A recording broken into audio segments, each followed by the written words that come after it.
Welcome to Nightfall Narratives, the podcast that goes where shadows and stories intersect to explore the eerie and enigmatic. Join us as we journey into the heart of the unknown, immersing ourselves in tales of suspense and terror. In each episode, we'll either read a spine-tingling tale, or we'll take a closer look at the art of writing, unraveling the mysteries of storycraft that make such tales so eerily effective. So, sit back, relax, and feel the embrace of the mysterious as we embark on this journey into the heart of the night.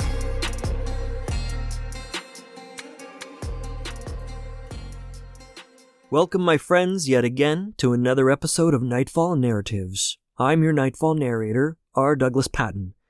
In this episode, we'll continue reading the Dunwich Horror, in this case chapters 3 and 4 of that classic tale by H.P. Lovecraft. When he wrote this story originally, there were no chapters, it was just one long tale. However, the chapter designations were given to this story when it was published in Weird Tales. Be sure to stick around also for the follow-up episode, as we'll discuss the archetypes of academic and investigative characters, as well as cosmic horror. And we'll also explore how you can implement these archetypes in your own stories. So, without any further fanfare, Nightfall Narratives presents The Dunwich Horror by H.P. Lovecraft. Chapter 3. Meanwhile, old Whatley continued to buy cattle without measurably increasing the size of his herd. He also cut timber and began to repair the unused parts of his house, a spacious peaked-roofed affair whose rear end was buried entirely in the rocky hillside, and whose 3 least ruined ground-floor rooms had always been sufficient for himself and his daughter. There must have been prodigious reserves of strength in the old man to enable him to accomplish so much hard labor, and though he still babbled dementedly at times, his carpentry seemed to show the effects of sound calculation. It had really begun as soon as Wilbur was born, when one of the many tool sheds had been put suddenly in order, clapboarded and fitted with a stout fresh lock. Now, in restoring the abandoned upper story of the house, he was a no less thorough craftsman. His mania showed itself only in his tight boarding up of all the windows in the reclaimed section, though many declared that it was a crazy thing to bother with the reclamation at all. Less inexplicable was his fitting up of another downstairs room for his new grandson, a room which several callers saw, though no one was ever admitted to the closely boarded upper story. This chamber he lined with tall, firm shelving, along which he began gradually to arrange, in apparently careful order, all the rotting ancient books and parts of books which during his own day had been heaped promiscuously in odd corners of the various rooms. "I made some use of him," he would say as he tried to mend a torn black-letter page with paste prepared on the rusty kitchen stove. "But the boy's fitting to make better use of him. He'd orter have 'em as well sot as he can, for they are going to be all of his larnin'." When Wilbur was 1 year and 7 months old, in September of 1914, his size and accomplishments were almost alarming. He had grown as large as a child of 4, and was a fluent and incredibly intelligent talker. He ran freely about the fields and hills and accompanied his mother on all her wanderings.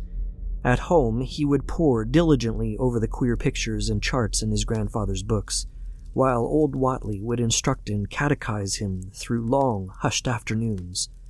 By this time, the restoration of the house was finished, and those who watched it wondered why one of the upper windows had been made into a solid plank door. It was a window in the rear of the east gable end, close against the hill, and no one could imagine why a cleated wooden runway was built up to it from the ground.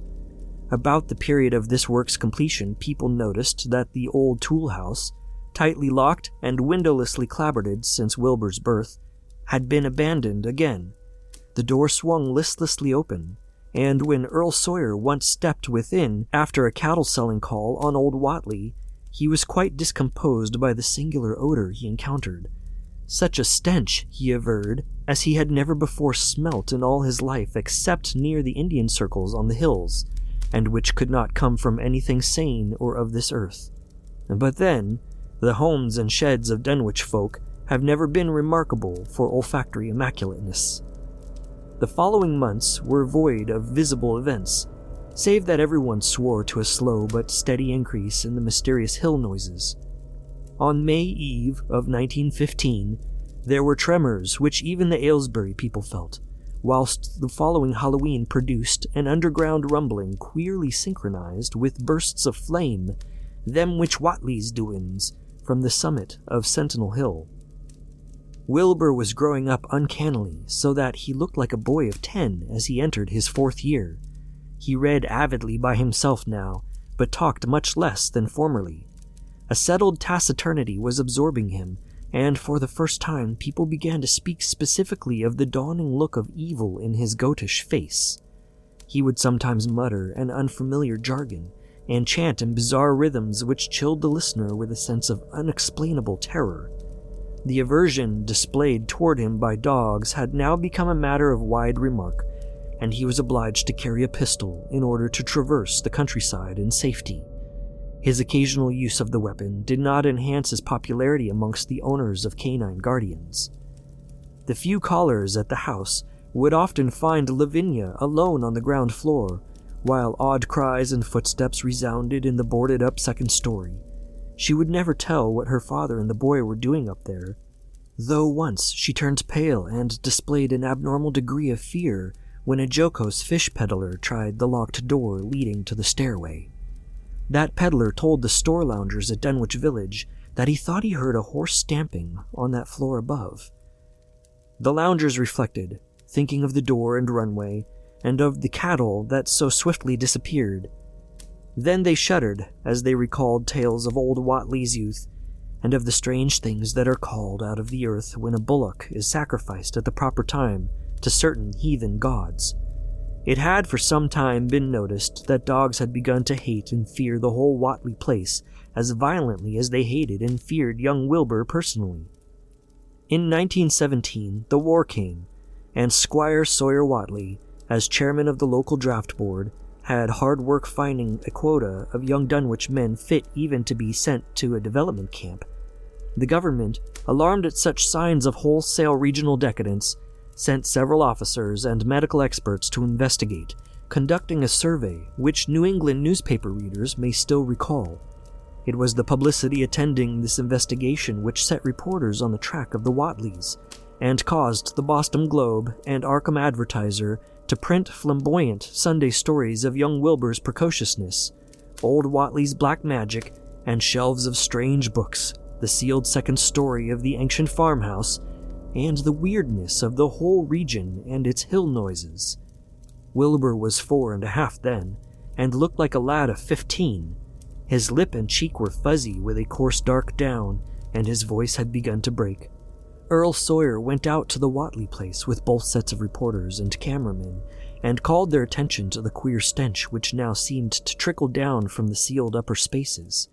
It was, he said, exactly like a smell he had found in the tool shed abandoned when the house was finally repaired, and like the faint odors which he sometimes thought he caught near the stone circles on the mountains.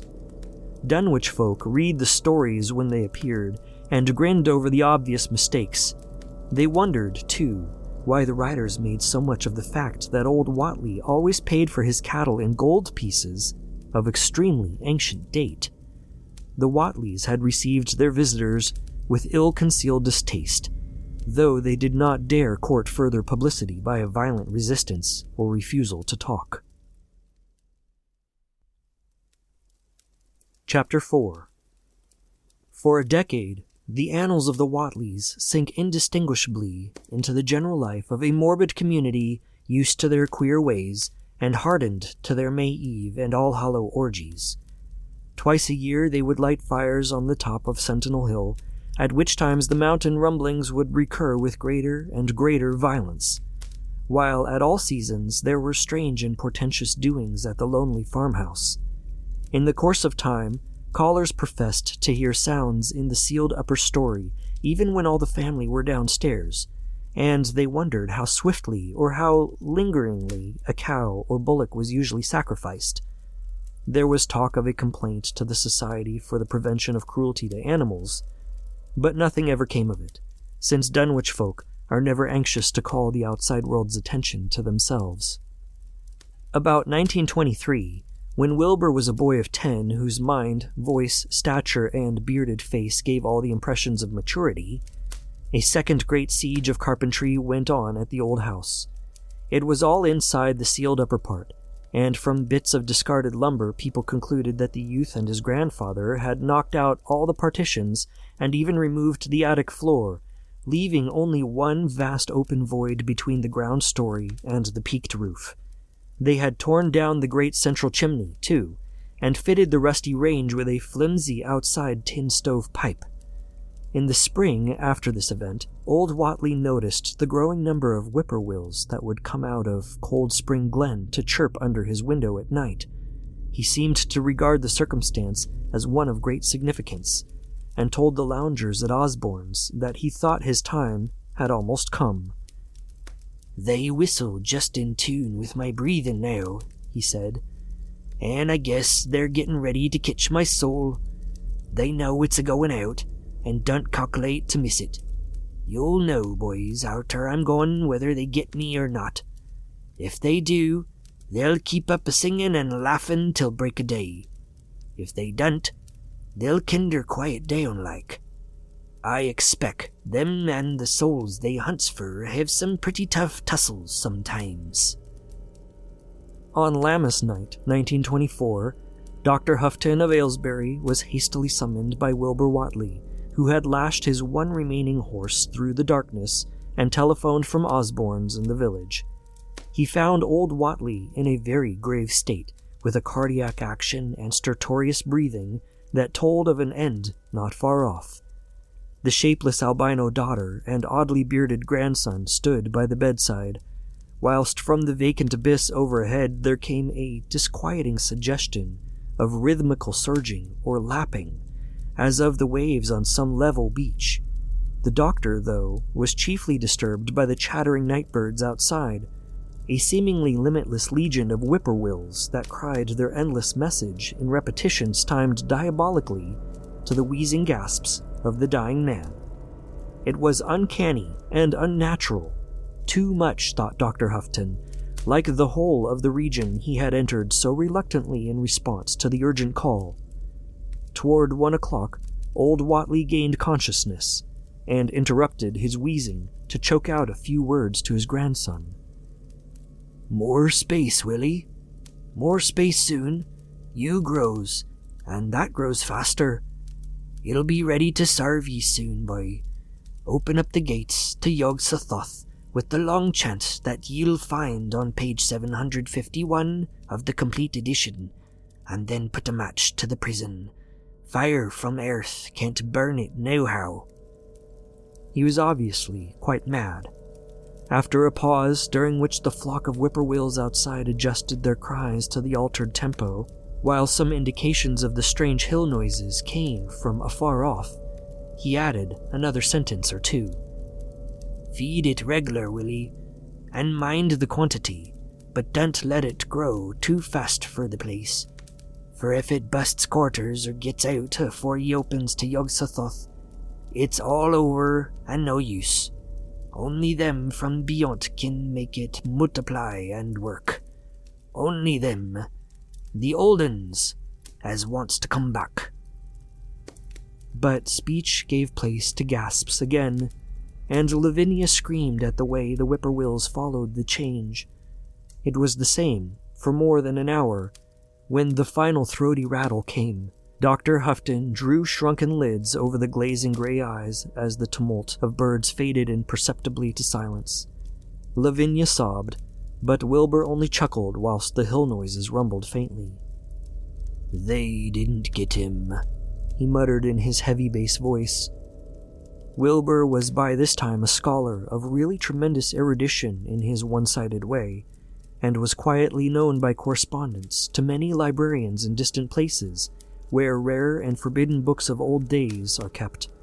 He was more and more hated and dreaded around Dunwich because of certain youthful disappearances, which suspicion laid vaguely at his door, but was always able to silence inquiry through fear, or through the use of that fund of old-time gold, which still, as in his grandfather's time, went forth regularly and increasingly for cattle buying.